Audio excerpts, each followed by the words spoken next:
actual spinster. Keep going. My name is Anna Marie. Oh, my name's Anna Marie. And this is my, I wouldn't say friend, acquaintance. My name's Marty. This is my wife, Anna Marie. That's bad.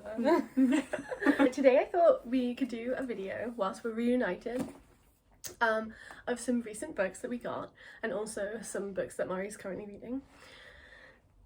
So that's what this is. We went book shopping yesterday. Yeah, I've also got a couple books recently, so it's all, whatever. Okay, I'm gonna start because I do have more. So somebody sent me this book, which is called The New Joys of Yiddish by Leo Rosten, which is like a book about Yiddish. But it's specifically like, it's not like a dictionary, and it's not like a language learning guide. It's more like, I haven't read it yet, I think it's like about specific words that you can like put into your English language use from Yiddish that might like epitomize like some of the special meaning of Yiddish, or like what it means in terms of like Jewish life and culture, that kind of thing, I think. So yeah, it was very nice of somebody to send this to me, so that's cool. Right, so we spent 7 minutes saying hi and talking about one book. Alright, okay. So, I picked up this book called Visualizing Black America, W.E.B. Du Bois Data Portraits. I'm going to try and show, and also I wanted to show this page. Oh, because it shows the types of data points that they are talking about. It's not, the text isn't by him, it's like different people writing based on these, a presentation that he gave around like graphics and data points. And it's a very cool, it's a pretty book. Like, I thought it was a good find in a random charity shop, so I had to buy it. Yeah, it looks really nice. This is George, by the way. Okay, so I got something that's kind of not really a book, but it's book adjacent, and it was bought in the charity bookshop, and it was also a gift from Mari, so that's nice. So it's this, which I think is so cute. It's a Discworld map, which is the Discworld world. It was created by Terry Pratchett, and obviously if you watch my channel you know that I really love that world. Let's see if I can show you what this. So fantasy maps are great. Really good. So yeah, and like it's just really nice and cute and special, and I think quite a lot of the like extra stuff for the series is quite like childish based, or it's like books about the science of Discworld, which I don't actually care about because it's all made up. Which like I oh no, it's all made up, but like science diary here. But like it's anyway. But I thought this was like a really special like little artifact of it, so yeah, thanks Mari. I also got this book, The Whale Rider, by Witi Ihemera, which is a book that I've actually heard like a lot about. I think it's like a children's book sort of thing. It's one of the first published like Maori books. It's from the 80s or something. I think it was from there. And it just, yeah, like, when I've like been like, oh, I want to read more like Maori authors, or I'm looking for like recommendations from Aotearoa, like this is often on the list. And then yeah, I saw it in the charity bookshop and I was like, it's time. Plus I did try to be thoughtful about like buying books that either I would read like right now, or that are published before 2000. So for my project for next year, where I'm trying to only read books from before 2000, I would still be able to get them, and obviously this works, so yeah. The second thing I picked up was just this little pamphlet. It's called Spartacus, and it has Rosa Luxemburg's writing, which I don't know, a speech maybe, something. Rosa Luxemburg on the Spartacus program. Speech delivered on December 30th, 1918 at the founding conference of the Communist Party of Germany held in Berlin. I read some of Rosa Luxemburg's letters earlier this year and really enjoyed them, so I'm excited to hear like a speech. I think that's going to be some good stuff. Nice. So funny because I have so much power because I'm going to edit this. Yeah. So the next book I bought was this book, which is Ellen Terry by Moira Shearer. And Ellen Terry was this like English actress, and she's like famous. In fact, she's in, I think it is her that's in like a lot of John William Waterhouse's like famous paintings of like Shakespeare figures, like Lady Macbeth, that kind of thing.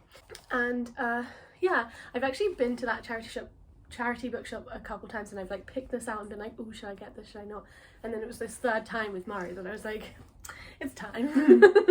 Yeah, and again, this was published in like 1998 or something, so if I don't get to it this year, I can get to it next year. And it's obviously pretty short, so that's great. And yeah, like I just wanted to learn about her life. I can't remember if she was gay, but a lot of them were gay. And there are pictures. Alright, since I bought less books than Emma did, I'm going to talk about the ones that I brought with me. On this 4-day trip, I brought 3 books. It's not looking good, but... You got one day left, you can do it. Just be like, I can't hang out with you today, actually, I'm do busy. anything. But the one that I started with on my flight here was Their Eyes Are Watching God by Zora Neale Hurston. Just like, look at how pretty this is. It has an introduction by Sadie Smith, and I also do want to find the introduction by Alice Walker because I really want to read that one. But I'm about 50 pages into this, and it's amazing. It's everything I could hope for. It's a surprising amount of dialogue, and I'm really enjoying it. Like, I think it's really impressive to write good dialogue, and it is so great so far. And it makes it so rhythmical too. Yeah. I thought that I would struggle with the dialect, but I haven't at all. It's amazing. When I read it, like I listened to a lot of it as well as reading it, and I did struggle a bit with the dialect. But once I had listened to it and I had like the voice sort of in my head, then I think reading it became really easy, and it was just kind of like tuning in almost. Like. I think unfortunately reading Gone with the Wind a few times as a teenager really helped me with this, just quite fast. Yeah. Oh my gosh, you read it multiple times? I read it twice, I think. Once to sort of be like, what's this? How was this really? And then being like, oh, yeah. Yeah. Anyway. It was what it was it? It was not that good. The only interesting part of it was the preface, which talked about the author being like 10 years old before she realised that the South lost the war, or something like that, which I thought was so interesting. Like, she grew up with stories about the Civil War. And 10? Yeah. Something, it was, horrifying. Anyway.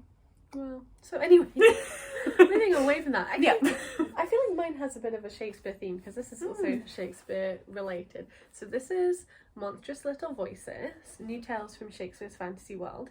And I loved what it was called, and I also liked the cover with all of these like satyrs having a fun time. And I think this is just a collection of like short stories by various different authors: Jonathan Barnes, Adrian Tchaikovsky, Emma Newman, Foz Meadows, and Kate Hartfield, who take characters from Shakespeare and like put them in different scenarios, I think. And I'm not going to just read the back of the book to you, but I just thought it looked nice, and like you know, I like Shakespeare. That wasn't very informative, but whatever. In a similar vein, another Harlem Renaissance person, Claude McKay, I got this book for Christmas last year. Okay, yeah. It's called, and I always don't know if it's amiable or amiable. I say amiable. But... Amiable with big teeth, by Claude McKay, in a beautiful edition. And it's, wait, I want to read the subtitle of it, because that's what made me immediately want this book with like no other information. Because the subtitle is A Novel of the Love Affair Between the Communists and the Poor Black Sheep of Harlem. And it's a more recently discovered book. I don't think it was published until recently. Pretty much don't know anything else about it other than the title and the subtitle, which is good enough for me. And there's a nice picture of Claude McKay in here. Hang on. I just think it's nice. Yeah. Well, I guess you've already been on the like leftist strain, but I get the last two things I have, one of which I didn't buy yesterday but arrived today, are like more kind of socialist, leftist, also thinking about like PhD kind of thing stuff. So this is The Question of Strategy, edited by Leo Panich, Greg Albo, and Vivek Chibber. And the reason I got this is because there's a bunch of essays, and there's 2 essays that I think are really interesting. And this is kind of like a random Socialist Register 2013. I don't think the library is going to get it in for me, and I don't think the essays are going to be online either. But there's one called Socialist Feminist Strategy Today, which I thought was interesting, and then one called Feminism, Co-optation and the Problems of Amnesia, which just looked interesting and also pertinent, perhaps. Ooh. Pertinent, perhaps. So yeah, there's that. But I don't really plan on like reading all of it, and I probably will, when I've read it, return it to a charity shop because somebody else can get out of it. Yeah. The last one that I brought, which also was kind of funny because I realised 2 of the 3 books that I bought have a hammer and sickle on the cover.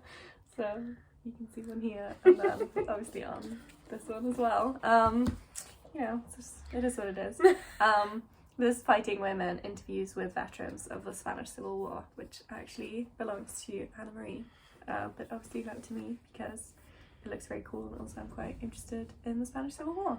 So I probably won't be able to read this and leave it with you like I was maybe hoping that I could, but yeah, it's not very big, so I should hopefully get to this pretty soon.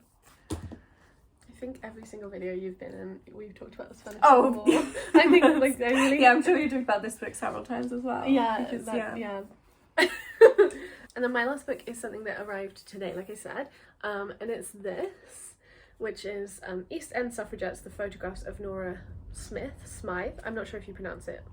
It's like SMYTH, so no E at the end. no, Just which what would have be made it Smythe. Smythe, But then I feel like, I don't know. And basically, I'm not like really that interested in suffragettes, but I have recently become more interested in a specific branch of suffragettes who basically were like socialists, and then on top of that, because there are quite a few socialist suffragettes, they also stopped fighting for a limited enfranchisement, which would just get rid of the like sex barrier to voting, and instead, crash course in suffragette politics, and instead they fought for, first of all, they fought for all women over the age of 21 getting the vote, which is actually kind of a big deal in the time frame, and then they fought for everybody getting the right to vote above the age of 21, i.e. like removing all class and gender barriers. Although actually when they started to do that, because they just talk for 18 billion minutes, but when they started to do that, it was like the first one, which was above the age of 21, it was like 1914, and then the First World War started, but they were mostly pacifists, so they still kept fighting, but it also kind of really affected how they were trying to enact their politics and what they were fighting for, really. So anyway, that's the East End Federation of Suffragettes, no, East London Federation of Suffragettes, something like that, and it's also sort of Sylvia Pankhurst's like branch of suffragette groups, and they did split off from the main Women's Social and Political Union, with her mum and her sister Christabel were running, and they had a lot of tension, shall we say. So yeah, I just was interested, and then I was writing this piece that was relevant to suffragettes, and I saw that this was like a catalogue sort of from an exhibition of Nora Smith's paintings, photographs, and I just thought it looked kind of nice because they did all sorts of like interesting social kind of interventions into like reproductive health care, and also just like reproduction like socially too, in terms of like maternity clinics and nurseries, and also like actual schooling too. They were big fans of Montessori and like the Montessori method, which is kind of interesting from that era. But yeah, so I just thought it could be like cute, and it was on eBay and kind of cheap, so Nice. hopefully I packed it in. It's just I don't want people to think that I like the suffragettes, because I don't. But also I forgot that it used to be like over 21. Like, God, what actual percentage of the population used to be able to vote? I don't know. Yeah. I mean, and before that, when they're in the fighting, I mean, there must have been a tiny proportion of people who were voting. Yeah, like land owning men over 21. Yeah. I don't know. Bizarre. Also kind of just wild. I mean, like, people were working but for a really young age. So, like, so you're doing all of this work. It's quite contradictory in the, like, yeah, you grow up so soon. And I think also there's just such a strong, like, current of paternalism where it's just like, well, people who are older than you should should control what you do. Right. And it's like by Even the if time you're it's- 21, then your dad's probably dead, so then it's like more. And then it's fine that you vote. Maybe. I'm not sure about that one. Should be like you inherit the right to vote when your dad dies, like you do Islam. But I don't. But then somebody who's 3 can vote, and also somebody who's 57 God, can vote yeah. for the first The little time. child king casting his vote. Good. What are you going to read first out of these, aside from the ones that? Well, When I okay, it's a finish bad this question. one. I guess. Yeah. Yes, I don't know. I'll be back by then, so I'll have more to choose from. But I do really want to read Fighting Women soon. But I'm also trying to read Harlem Renaissance stuff because we're doing the the women of the Harlem Renaissance Oh, you do poetry. Yeah, Yeah. getting, Oh, like, good. yeah. Good. Yeah, I'm quite excited. So I do want to read Amiable with Big Teeth, and I want to reread maybe both, but I might not get to both. But either Raisin in the Sun or Passing. Right. Probably Raisin in the Sun. Because I really like that. Oh yeah. And I watched the Passing movie that came out. Yeah. So then I'm like, I've got that one a bit more fresh in my mind. Also, Lorraine Hansby was a lesbian, right? Yeah. Yeah. There's a So great then that's biography priority. of her that I wanna- Yeah. Which is called something like Searching for Lorraine, and it is about like Oh, her queerness and wow, like, yeah. great title. Yeah. Searching for Lorraine. So many books to read. Yeah. Good. It's great that they covered Langston Hughes on Riverdale, so then I don't have to brush up on it. Don't include that in the video. You can do whatever you want. Oh my gosh, we should make a Riverdale tag. Oh, we so should. Anyway, I think of all of these ones, I probably will try and read this one because this is from 2016, so I can't read it next year or like, and I'm trying to have a break, so it's not related at all to my PhD or anything like that. So anyway, okay, it's goodbye from me, and it's goodbye from George the Gourd. And goodbye from me too. So I suddenly turned that into like a university challenge. Where like, it's goodbye from me. It's goodbye from Bristol University. Goodbye. Okay. What do I say at the end of videos? Thank you so much for watching. If you have any thoughts about any of the books that we mentioned, like let us know in the comments below. And I'll talk to you when I next talk to you. Bye!